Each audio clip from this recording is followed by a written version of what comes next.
Hello. Jenna, what is up? Your background is so professional. So tell me, how was your little birthday weekend, hanging out with your dad and race, all that? How was that?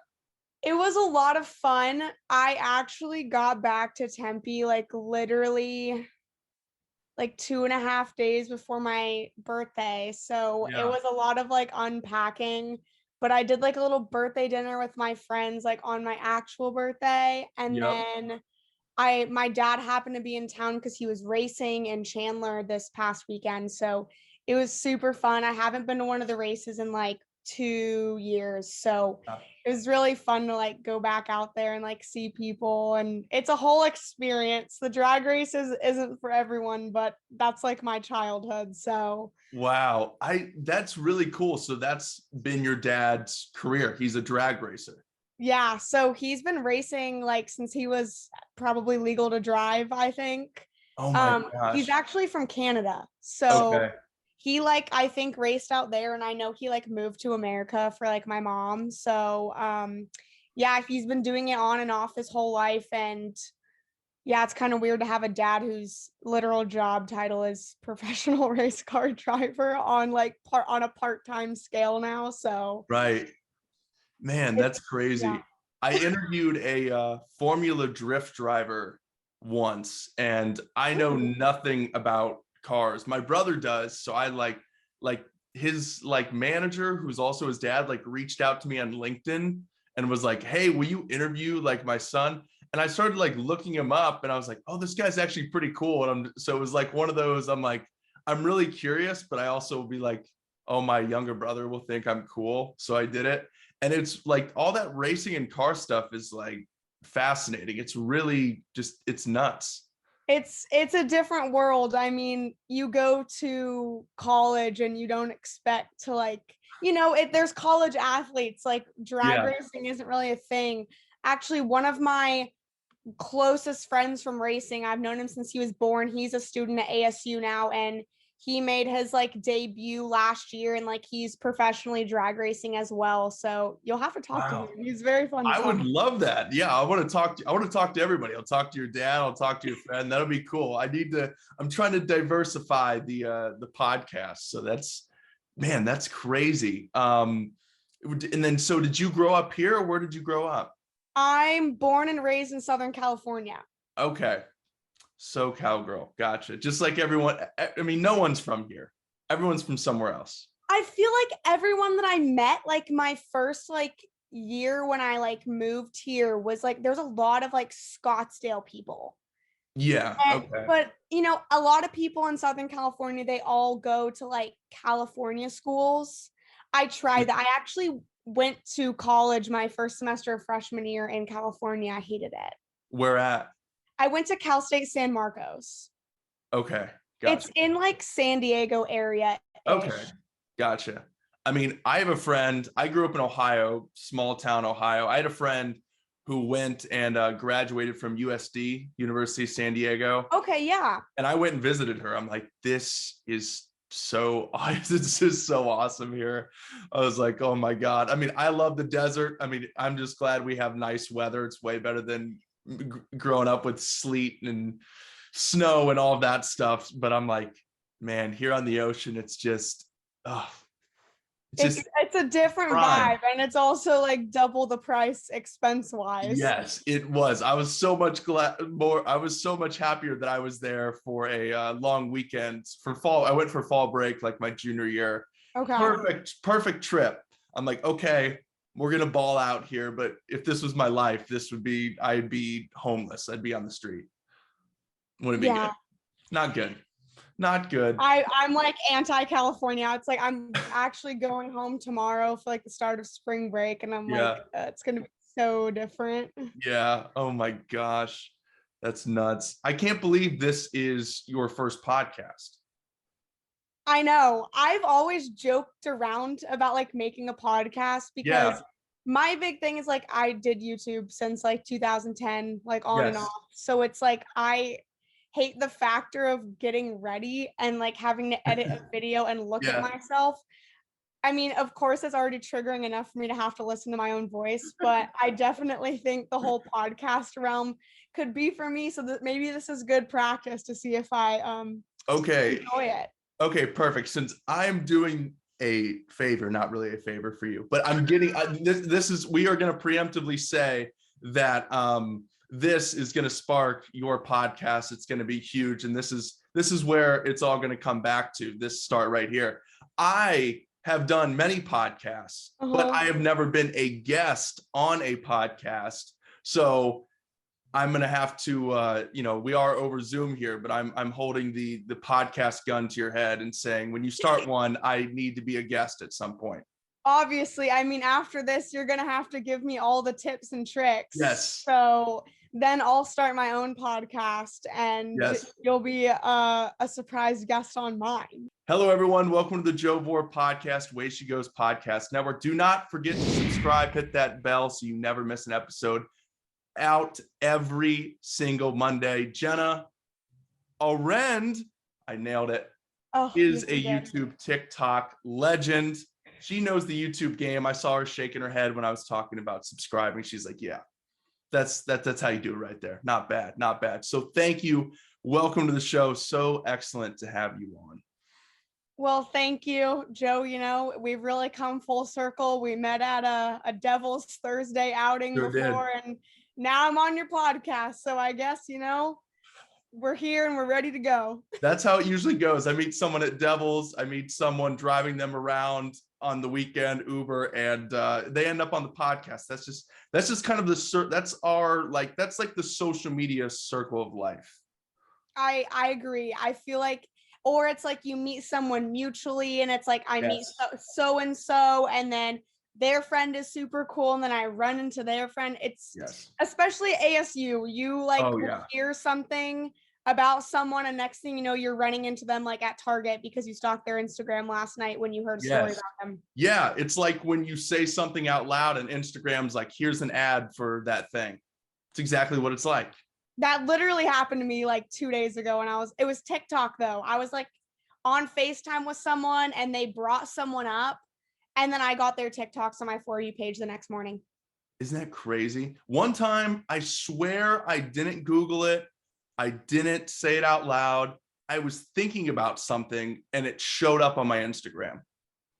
I feel like there has to be something, maybe I don't want to go too crazy here. I don't want to get too deep, but like, what if there's something like in our brains that's connected to our phones? Because I'll think about like random food places or like a weird specific subject and I won't say it out loud.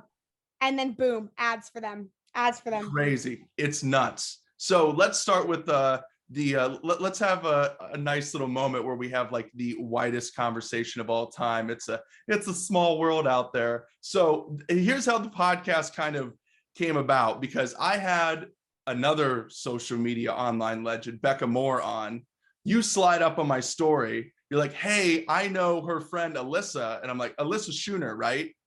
Yep. Who is her roommate and who, they had the podcast together. They were at Total Frat Move together. They're down there in Nashville.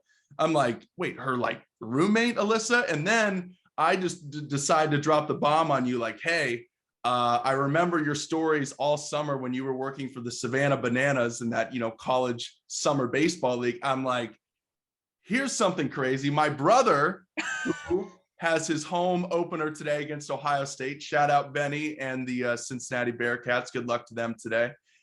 Played for the Macon Bacon, and they were like heated rivals all summer and just mind blown all time. So I wanted to ask you about that summer, because for people who don't know, it's not just showing up to play baseball. And these baseball players, especially from all the videos I saw in Savannah, they are like, it's like professional wrestling or like the Harlem Globetrotters. Yes, they are playing baseball, but they're also like the pregame and in-game entertainment, like all the creative stuff that you guys did. So what exactly did you do with them? What was that summer like? Just talk about the whole experience, the atmosphere, because people really like show up to these games and support these small town teams. It's not like they're playing in front of nobody. Like they draw huge crowds and it's like a really great environment.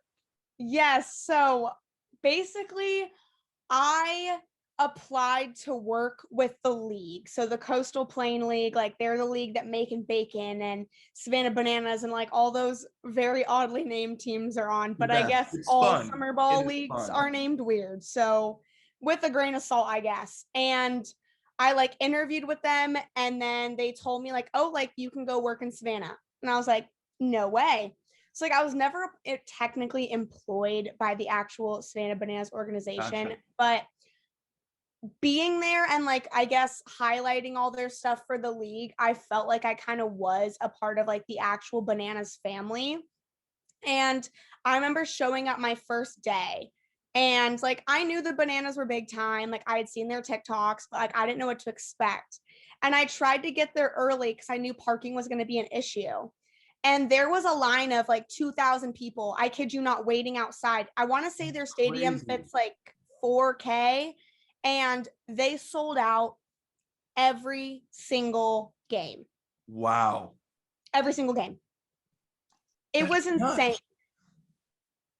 Oh my gosh. I wish I would have made it to a game. This makes me regret it so much because I would see like one time, I'm pretty sure it was with Savannah. It was either a replay or I was at home a little bit during the summer. My dad brought a live stream in on his phone. He goes, you got to watch this. And it was like pregame, like a little bit before first pitch. And I swear there was like some, like both teams like emptied the dugouts and there was some sort of like dance off or like rap battle or something going crazy. And they have all these like creative walk-up songs. I'm pretty sure I would see the same player over and over again where he would like announce himself on a microphone, toss it to somebody, then walk up there and go hit. Ladies and gentlemen, get your hands together.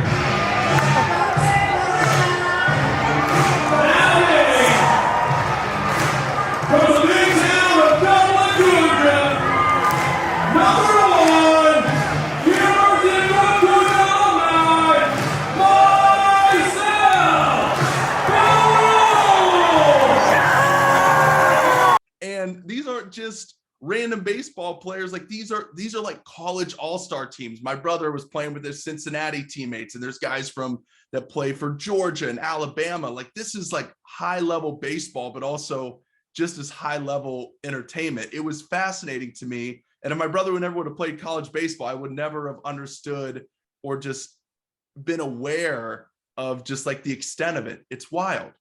Yeah. And like the Bananas big thing is like fans first and entertainment. Like it gets drilled in your head. Like, honestly, I should just be like a representative for them because I know way too much. But the whole Macon thing. So like since Macon and I guess the Bacon and the Bananas are rivals, before every game in Savannah, they would empty the dugouts and there would be a kid chosen on each team and they would do like a weigh-in. Like they brought like an industrial size scale out and then they like pretend to fight each other or they play rock, paper, scissors. And then like they obviously deem the Bananas the winners and everyone's like, oh, no way.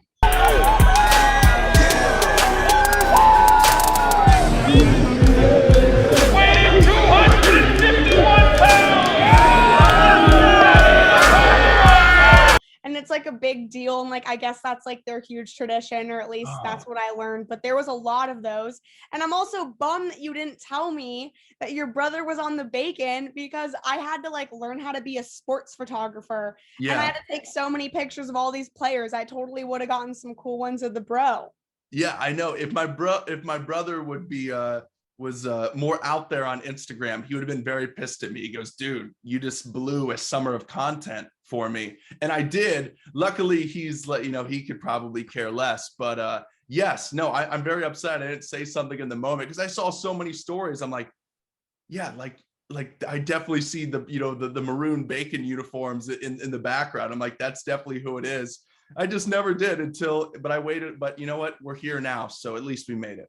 Maybe next summer, maybe Ben will go play somewhere cool and I'll end up in the same region and we'll have a full circle moment again. Yes, we will. Okay, I want to move in to your YouTube now.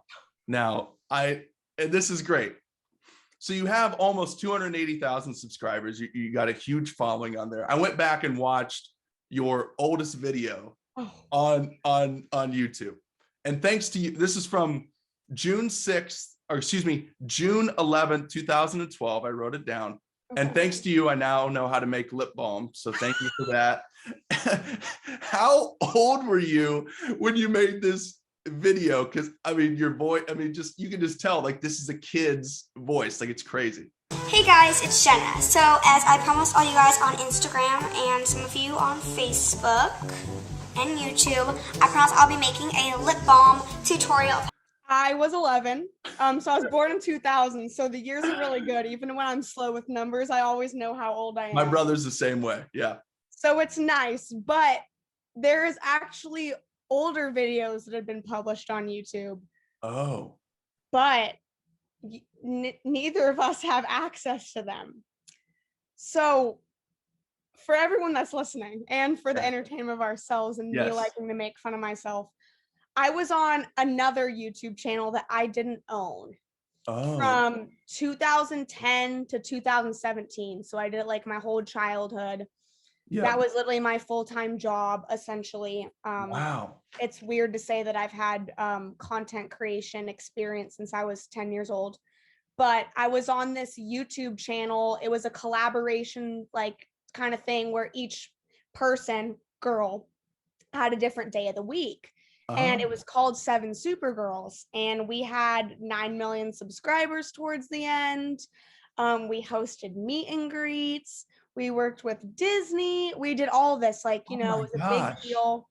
But then I quit because, you know, there was some rules that were going on that I was just kind of over. Like, I was a senior in high school. Like, I want to have fun. And, you know, there was some bad things that took place after I quit. I guess that's as far as I should probably go into it on this lovely podcast today, because I don't think we need to turn this to a dark place. But you Google it and you will have a lot of information that will probably do better than I can explain, since I guess I wasn't there in the situation. Gotcha. Now, is this where, now I said this to you in when we were DMing back and forth, is this the YouTube channel that had the like ginormous video that had like tens of millions or 100 millions of views or whatever, I think that you posted about, and now that got taken down?